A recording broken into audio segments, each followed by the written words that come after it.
Hello friends, நாங்கள் இன்னைக்கு தரமணியில் இருக்க இந்த ரைட்டர்ஸ் கெஃபே தான் போயிருந்தோம். இது கெஃபே மட்டும் இல்லைங்க, புக்ஸும் அவைலபிளாக இருக்கும். நமக்கு வேணுங்கிற புக்கை எடுத்துட்டு நம்ம சாப்பிடும்போது படிச்சுக்கிட்டே கூட சாப்பிடலாம். அங்கே கிட்ஸுக்கு தேவையான டாய்ஸு, ஸ்டேஷ்னரி ஐட்டம்ஸ் அதெல்லாமும் வச்சுருந்தாங்க.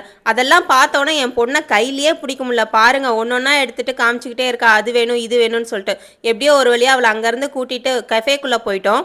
அங்கே போனால் அந்த பேஸ்ட்ரீஸ் எல்லாம் பார்க்கவே ரொம்ப ஆசையாக இருந்துச்சு. நாங்கள் ஒரே ஒரு கேக் மட்டும் ஆர்டர் பண்ணோம். இதை ஃபுல்லாகவே என் பொண்ணே சாப்பிட்டு முடிச்சிட்டா, யாருக்கும் தராமல். சரி, ஃபுட்டு வரதுக்குள்ளே கெஃபே எப்படி இருக்குன்னு சொல்லிட்டு என் பொண்ணை பார்த்துட்டு இருந்தா. அங்கே போனோன்னா அவளுக்கு ஒரே ஆட்டம் தான். பாருங்கள் பின்னாடி எப்படி ஆடிட்டு இருக்கான்னு சொல்லிட்டு.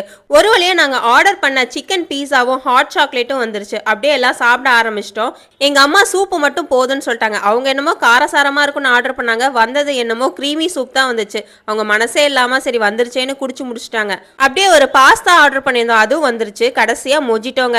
என் பொண்ணுக்கு இந்த மொஜிட்டோ மேல ஒரு க்ரஷ். எல்லாம் சாப்பிட்டு அப்படியே கிளம்பி பீச்சுக்கு போயிட்டோம். Bye friends.